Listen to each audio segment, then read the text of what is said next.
It's that time of year. Back to school.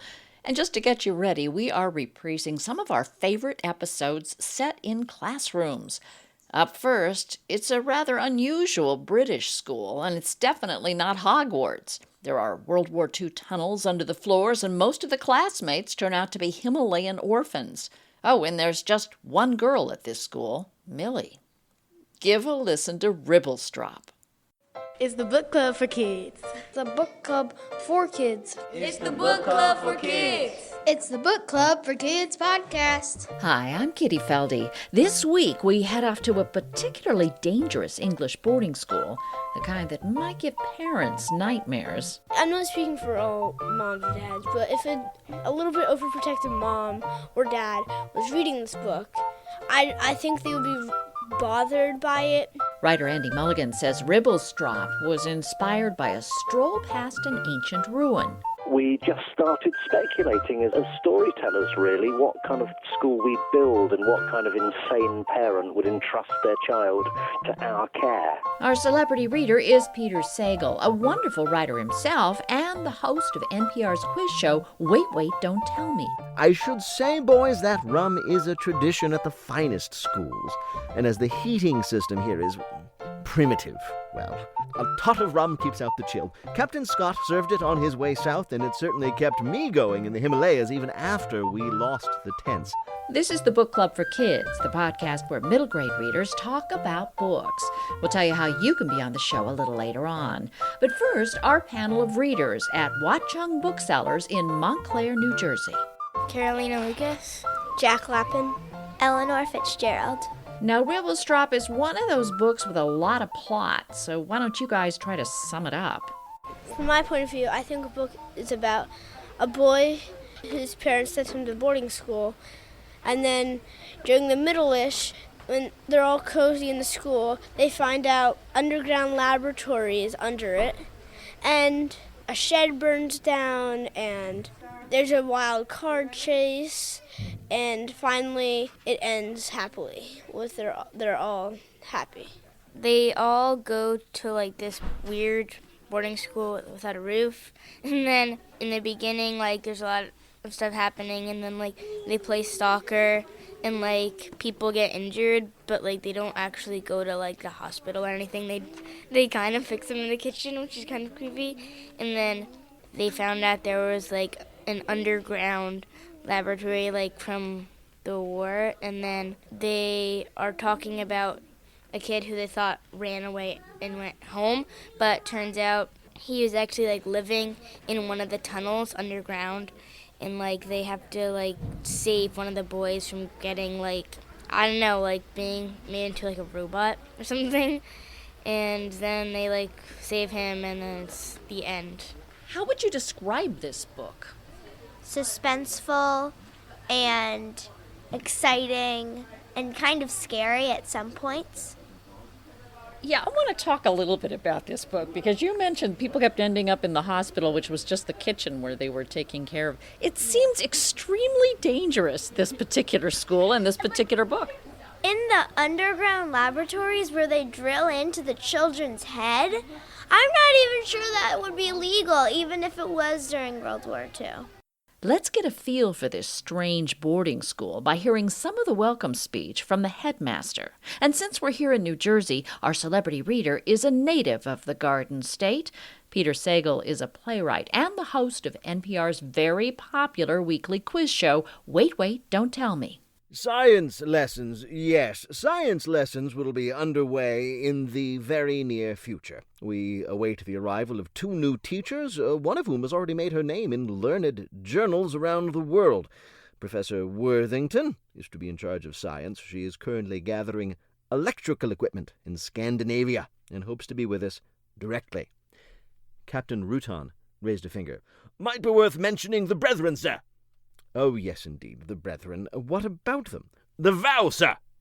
Good thinking. Children, we are privileged in having among us a small group of extremely devout monks, and they live in what was the old chapel and cloister, half a mile from here. Underground, actually, sir. They moved. I thought... Oh, very well, it makes no odds. The thing to remember is that if you do see them, don't get scared. A good morning will suffice, so please do not press them for a response, as they have undertaken a vow of silence. I won't mention the cellars and tunnels because they are strictly out of bounds and locked. We did lock them, didn't we, Routon? Can't read my own writing here. The laboratory, sir. I wondered if I should mention that. Yes, I think you ought to know. Every old house has its history, children, so you must understand that Lady Viner has had various tenants apart from our good selves. That includes, how would you describe those particular tenants, Routon? It's out of bounds, sir. That's all I'd say. Yes, absolutely, but I'm thinking it might be worth alerting the children to their presence. It's what we call a research facility dating back to, Second World War and earlier. They ignored my letters, I'm afraid. I was hoping to fix up a tour, but they like to keep themselves to themselves. It's none of our business why, and the last thing we want is aimless wandering or exploring. In fact, our new deputy has ordered some no-entry signs, which are up in my room, and that very neatly brings me to the last item, Miss Hazlitt, who is actually on her way even now. I'm a little surprised she's not here already. Some delay, most likely. I ought to say just a few words about Miss Hazlitt, because we are very lucky indeed to have her. She's going to be a very important member of this community and brings with her a wealth of experience and new ideas. She had retired, but agreed after the events of last term. Do you think it's time for the rum ration, sir? While you're talking. A rum ration? Oh, yes. One boy was snoozing. A high-pitched snore buzzed from a roll of plastic, and most of the orphans had glazed eyes. Just the one peg, sir. Oh, no more than one. I should say, boys, that rum is a tradition at the finest schools, and as the heating system here is primitive, well, a tot of rum keeps out the chill. Captain Scott served it on his way south, and it certainly kept me going in the Himalayas even after we lost the tents. Now, where was I? Oh, Miss Hazlitt.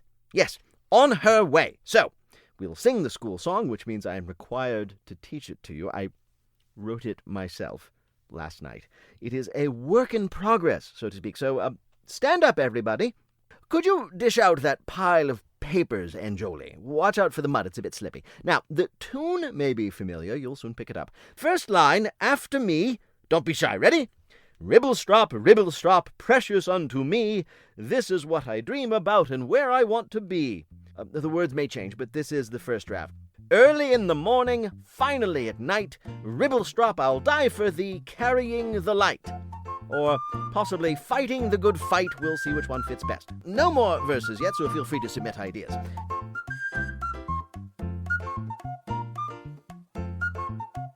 Did it bother you or scare you that all of these fairly dangerous things were going on in this boarding school? Definitely, because in the beginning I thought it was kind of weird, no roof. And I was confused at why the kid who burned down the school wasn't paying for the school. That was the thing that really confused me. I don't think this would be allowed for younger kids to see because it's jaw-dropping terror, and some moms, I'm not speaking for all moms, but some moms would not like their children to see it, especially the part where people get drills in their heads. That seemed to stick mostly for you guys. Was that the scariest part of the book? No, probably. I think the scariest part for me was probably when we saw the statue of Thomas. He's just frozen. You can see his part of his brain, and Millie just dropped was crazy about it. I think that I got grossed out instead of scared. I think the grossest part was when the guy's hand was bitten and it was bleeding. I thought that was so disgusting, and I was just I don't want to read this. This is so that's what I feel in books. I don't get scared, I get grossed out and scared, kinda. You mean you didn't like a thumb getting bitten off? Yeah, I've only read another book where there's a lot of blood, and that's what cruises me out, not the fact that they're getting hurt. Scariest part for you? Well, definitely the drilling in the head, but knowing that this is a fictional book and that it's not my own school, it's less scary. Well, I'm wondering if this is a book that maybe bothers adults more than it bothers kids. Maybe. I'm just, sometimes, if adult, like, say, I'm not speaking for all moms or dads, but if a little bit overprotective mom or dad was reading this book, I think they would be bothered by it and say, I don't think this is appropriate for kids to read. What do you think? I think if you have experience and you don't get scared easily, if you have experience with these kind of horror books, it would be fine for you. But if you don't, I suggest you don't read it. How realistic is this school? It's not realistic, I don't think, just because they don't follow a lot of rules. They fix kids in the kitchen. They just they don't have a real curriculum. And I don't think that he was running the school like somebody who really knew how to run a school would. Some parts are realistic. Like, there could be a school that is like a castle and that part of the house was burned down. Could be some really brave kid living down in labyrinths. There could be a headmaster or principal that doesn't know how to run a school. I think this is all pretty realistic. The parts about the underground labyrinth and the brain drilling is half realistic, half not, because it could happen, but it's very, very, very unlikely to happen. Who's your favorite character? So hard. Probably Tomaz. He's kind of has like that mischievous, bad boy-like personality, and I like that personality. I think in the beginning it was Millie because she was kind of cool, and then at the end Tomaz, just because I like the fact that he was living like that, and he was just like a kid, and nobody had figured him out. I just thought that was so cool. Describe Millie. She changes in the book. Yeah, in the beginning, she was a real big troublemaker. Everybody didn't trust her, and she stole a lot of things. But I think as the story went on, and she grew to the school, she became a better person, I think. Definitely Millie. Well, she's the only girl, and I think that's kind of brave of her to going to a school that's full of boys. But I also like her because she's kind of like a troublemaker, like a daredevil, and she's really, really funny. Are you a daredevil and a troublemaker yourself? Probably not. What about that school? Is that a school that you would like to attend? Maybe. Probably, because first of all, I've never been to a boarding school, and I would have to see how it's like. And second of all, if I got to explore underground labyrinths and I got to stand up on poles and do construction work and conduct lightning, I think that would be pretty cool. I would like to go to Ribblestrop. Definitely not. I don't want it. I wouldn't want to go to a school like this. I like order in school. I hate when people fool around, and this would be really the max of that. You know, they keep talking in this book about how this school is going to prepare you for stuff in life. Well, I think it kind of does, because it prepares you for life is dangerous. There's people out there who are not always going to agree with you. You're not going to be friends with them, and you're also going to make a lot of friends during this path of life. Well, I do think that they learn some things, although I do think that the things that they teach you in Ribblestrop are things that maybe you would only need in very, very dire situations. Although I must say a lot of the students are very well prepared. Writer Andy Mulligan was somewhat prepared to write Ribblestrop. He was a teacher who had one of those what-if moments. I was going for a stroll one Sunday afternoon with a friend, and we passed a ruin, of which there are many around where I live. And we looked at it, and we were just thinking, God, wouldn't it be nice to buy it and rebuild it as our own school? And it was a completely silly fantasy, because neither of us were in a position to do any such thing. But we just started speculating as storytellers, really, what kind of school we'd build and what kind of insane parent would entrust their child to our care. And we started thinking, it became a kind of train of logical thought, really. Once you'd built the school, how would you try and find teachers mad enough to join the squad. You could only ever afford teachers that had been thrown out of other schools, teachers that weren't really up to the job anymore. So in that way, we started conceiving this nonsense school that started taking any child that it could possibly get, including third world orphans who'd be glad of a bed anywhere, to keep the whole thing going. It's a throwback to the age when there wasn't that tide of legislation that now cripples us, now guides our every move and makes us nervous, before we let children play tag in the playground. There are actually stories in yesterday's newspapers about a couple of schools who have banned the game of tig or tag because children have been tripping over and children have been getting upset. A day doesn't go by in this country without some extraordinary tale of child protection. And of course, that somewhere there's a motivation that is benign and right and good and proper. But there is an insanity to it when it starts preventing children being children. So Ribblestrop was definitely a reaction to that. And it's, yes, loved and feared for that reason, I think. Did you attend boarding school yourself? Not at all, no. I went to a day school. I went to a very tough boys' grammar school, never boarded. I've worked in boarding schools, but I've never had the terror of actually sleeping in a dormitory myself. It's always struck me as a very frightening experience for a child, and yet I've worked with kids who absolutely take to it and love it. You went on to write the novel Trash, which was made into a film, and then you returned to Ribblestrop. Why? I wanted to close the trilogy. I'd always conceived it as a three-semester project. And I wanted closure, I suppose. I wanted to take those children and teachers on a journey. I didn't want to abandon them halfway through it.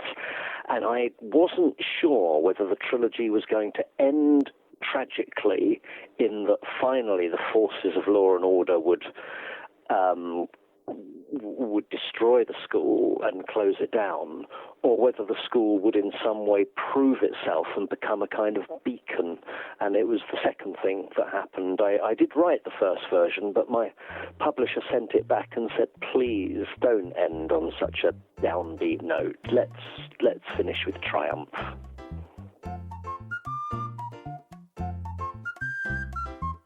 So did you like the book? Overall, yes, because it's suspenseful, jaw-dropping, and very exciting. I like the end a lot. I like that kind of stuff, but I didn't really like the beginning. It didn't have a lot of aspects to keep you reading. It didn't have a lot of things where we know something's gonna happen. We're just waiting for it to. There wasn't any of that. I really liked it, especially when they give the details about Tomas's underground home. I also really like the part where they put the letters in the book, like Ruskin's letter to his family, or the letter from that Dr. Norcross Webb sent home at the end of the break. And I like those parts, so they really go into details. Is this book like anything else you've read before, or written before, if you've written a book like this before? I think it's kind of like a mixture of the book Percy Jackson and the book Harry Potter. And maybe just a tiny bit of Kane Chronicles, because they're all suspenseful, jaw-dropping, and exciting, and sometimes even funny. I think it's actually kind of like the book Escape from Mr. Lemoncello's Library, which is one of my favorite books, just because it's about a bunch of kids and something, it's not dangerous, but they have to get out of a bad situation, and it's just kids, and I like that in books. I think it's a lot like the Cavendish Home for Boys and Girls, which I would recommend for another podcast because it's really good. Because they're both about a boarding school where bad and dangerous things happen. All right, well, we get to the ultimate question, which is, what is your favorite book? My favorite book has to be Harry Potter. Suspenseful, jaw-dropping, magic. I love wizards. You're on the edge of your seat, nearly about to go off it. Yeah. I actually like the book I mentioned earlier, which was Escape from Mr. Lemoncello's Library, because it's just, like, so cool. Like, you're just like, whoa, like, I think that is, like, amazing. I want to do that, like, through the entire book, and you want to know what happens. Probably Harry Potter, because it's so, like, detailed and suspenseful, but not, like, too suspenseful. And with the injuries, this is a big bonus, they don't really go into all the details with injuries.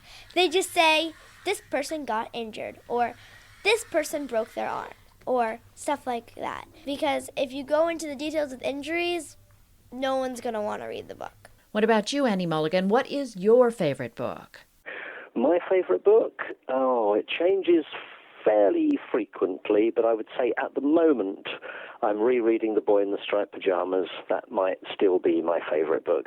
And if not, you're not allowed to give me two, are you? But if not, I would probably have to say the book that's never far from my desk is Animal Farm. What's your favorite book? Want to be on the Book Club for Kids podcast? Well, send us an email or just record yourself on the voice memo app on your mom or dad's smartphone and send it to us at bookclub4kidspodcast@gmail.com.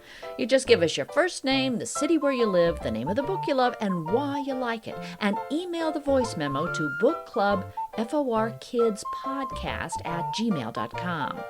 Thanks this week to Jonathan Jensen, who composed and performed our music, and to our celebrity reader, Peter Sagal from NPR's Wait, Wait, Don't Tell Me. Thanks as well to writer Andy Mulligan and Carolyn Ambar and all the crew at Watchung Booksellers in Montclair, New Jersey. And of course, thanks to our trio of readers, Carolina, Jack, and Eleanor. And a favor, if you like the show, share it with your friends. And if you haven't already done so, give us a rating and a review on iTunes. You can like us on Facebook, follow us on Twitter and Instagram, and even on Pinterest. And if you're a teacher, a parent, or a librarian, you can sign up for the free Book Club for Kids newsletter at our website. You'll get tips from other experts, teachers, parents, and librarians about how to turn your kid into a lifelong reader. I'm Kitty Felde. Thanks again for listening.